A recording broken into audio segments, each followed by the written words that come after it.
Hi పిల్లలు, welcome to butterfly children stories TV. ఈరోజు మనం ఒక మంచి కథతో మీ ముందుకు వచ్చేసాము. కథ పేరు తెలివిగల కుందేలు. ఈ కథలో సింహం, కుందేలుతో పాటు ఇంకా చాలా జంతువులు ఉన్నాయి. అయితే ఒక అడవిలో ఒక సింహం ఉండేది. అది ఎప్పుడు కూడా జంతువుల్ని చంపి తింటూ ఉండేది. అయితే కొంతకాలానికి దానికి ముసలితనం వచ్చేసి ఏ జంతువుని కూడా చంపి తినేంత శక్తి ఉండేది కాదు. ఒక పథకం వేసింది. పథకంలో భాగంగా ఒకరోజు జంతువులన్నిటినీ పిలిచి, మిత్రులారా, నేను మిమ్మల్ని అందరినీ ఒకే రోజు చంపగలను, కానీ నేనంత చెడ్డదాన్ని కాదు.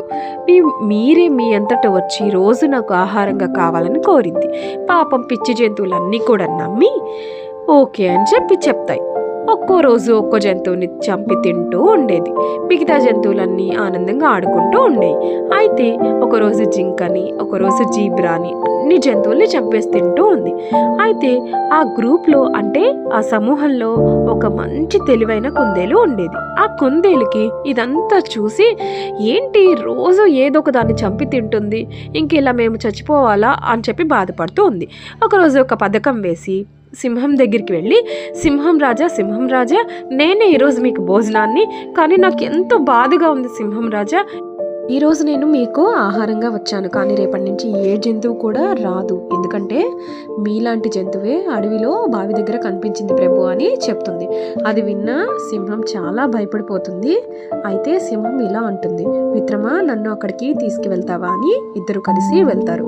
మిత్రమా, ఏది ఆ జంతువు అని అడుగుతుంది బావి దగ్గరికి వెళ్ళగానే సింహం. కానీ కుందేలు ప్రశాంతంగా, ఇదిగో ప్రభు, ఈ బావిలోని నేను ఆ జంతువుని చూశాను అని చూపిస్తుంది.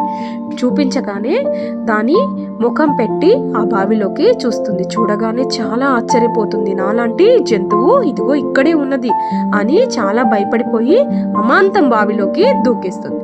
దూకేసిన వెంటనే సింహం చనిపోతుంది.